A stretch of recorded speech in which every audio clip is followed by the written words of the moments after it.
I was a lonely boy, even at a young age. I was not interested to play the silly games with the silly boys. It was pretty obvious to everyone. They don't like to play with me either. Loneliness may be devastating to most young boys, but it did not bother me. I'd like to be left alone so I can do my own thinking.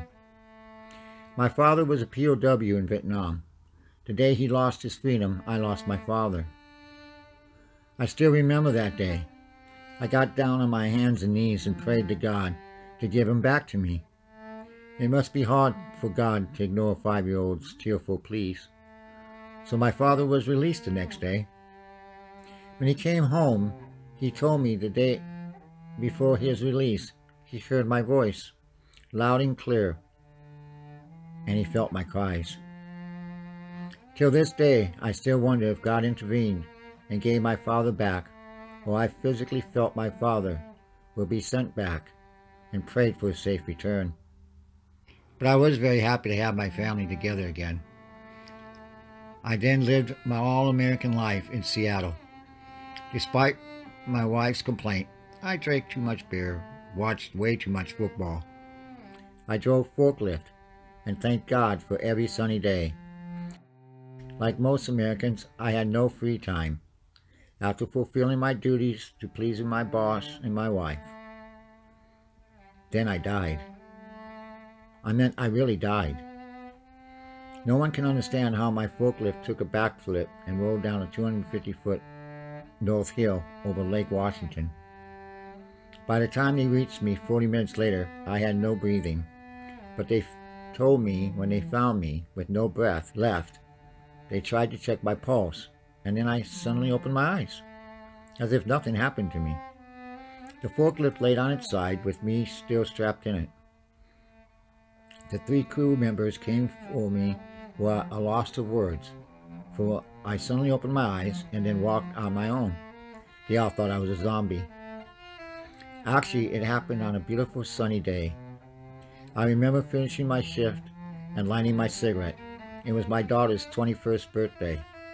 I looked down at the lake and said to myself, if I were to die, I would like to die in a beautiful day like this.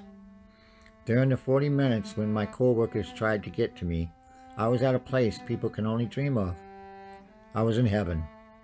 I actually first thought I would go to hell, as I was too busy to take care of myself and my family. Life in America is not utopia. I smelled horrible smells, and I looked down and I believe I saw hell. But 3 angels told me to jump over and took me to this beautiful place.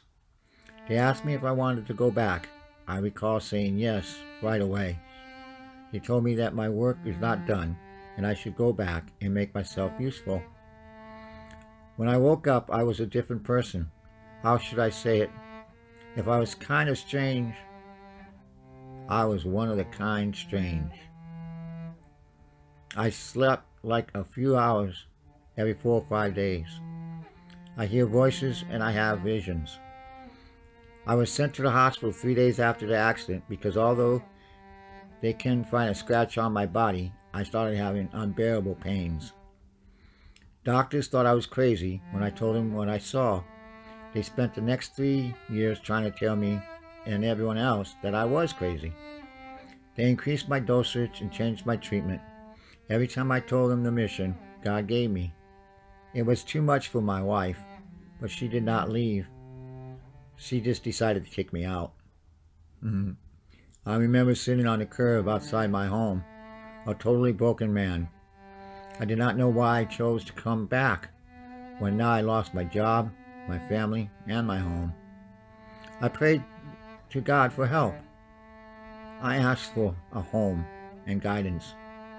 Then an old acquaintance happened to drive by and asked me, "What are you doing here, Ed?" I remember asking him, "Do you happen to have a house available?" He did not, but he was kind enough to call and took me to a lady with a house for rent. Although I was basically penniless at that time, she was kind enough to let me move in. The house is great and the rent is reasonable. Again, my prayers were answered when I needed most. I appreciate God's help and I tried to do as much as I could to help others.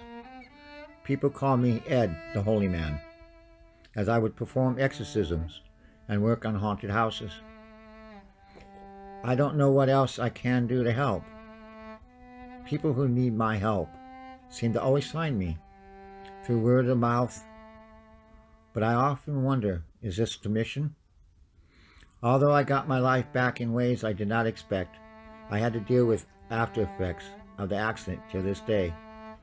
I recall I was very frustrated about 10 years ago, and I heard a voice, "I will protect you from this day on. You will not suffer a broken bone." A few days later, I accidentally shot my left knee when cleaning my gun. The bullet entered my right knee and went 45 degrees around the bone and out the other end.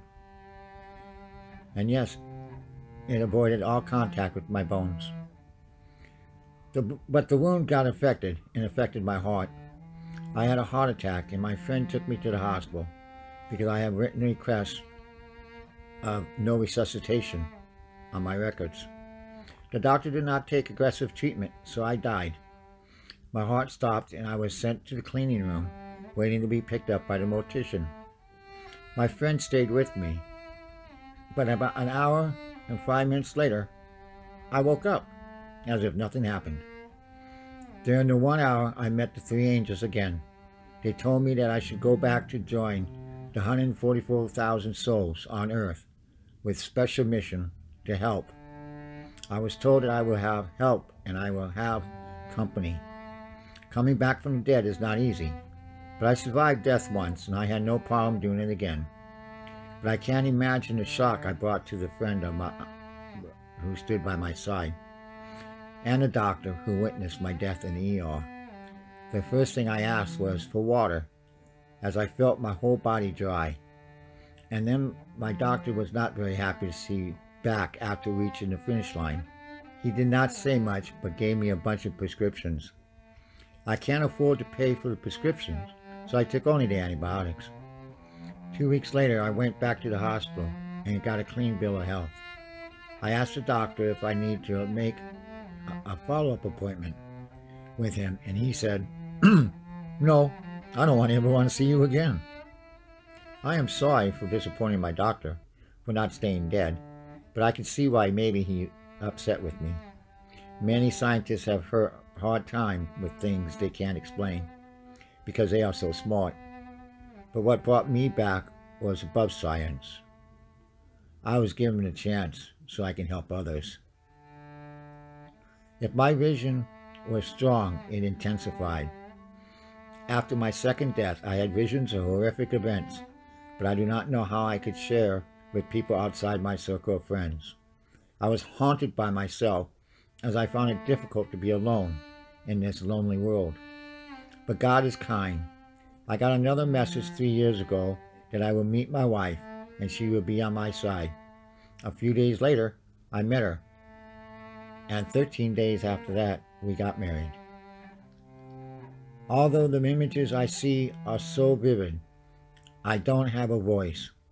I decided to share my vision with the Mystery Quarter team because the information they share is similar to what I have seen.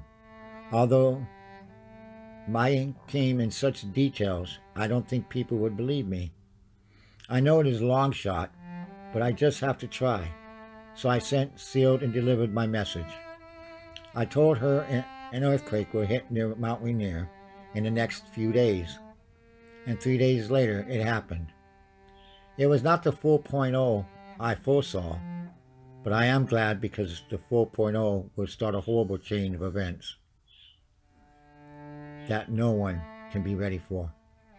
So here I am sharing what I saw with you. I don't mean to scare anyone, but I must tell you so you can be prepared in case I am right. If I am wrong, great. That meant my prayer worked again, as I have been praying to God every day to save us all, our lives and our souls. 2019 will be a year we should fear for. I will put it in the categories, and sadly some of the predictions already happened. the West Coast quake. The quake will come with a warning. A 4.0 quake near the base of Mount Rainier will hit, and in 30 days, a 7.0 will hit Oregon, I believe by Eugene. The economy is collapsing. The stock market will continue its fall. Political turmoil will make it even worse, as everyone's pointing to others, and news medias on each side fought like cats and dogs. People who suffer greatly will start to turn on each other. The volcanoes. The volcanoes are erupting all over the world, with 3 eruptions in mainland United States. Yellowstone will be one of them, but it will only be about the size of Mount St. Helens. The second one will be, I believe, Rainier in Washington State. And the third one, I believe, is Long Pond. Then the weather.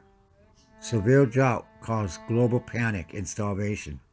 People will die in record numbers while nothing much can be done to save them, because there's just no food, and every country's in trouble.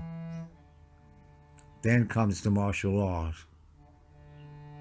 In many countries, including the United States, it was actually welcomed by most, as life is no longer safe when riots break out all over to fight for food and water. But finally, the sky. The sky will turn purple at night. A purple borealis, a celestial object, came with unexpected energy. This energy affected global communications, and people are afraid to go out, will even be afraid to go outside. I know it is hard to give predictions like this, but I feel it is my duty to share what I see with you. Thank you to the Mystery Coder team for putting this together. This is Ed. Thank you for watching.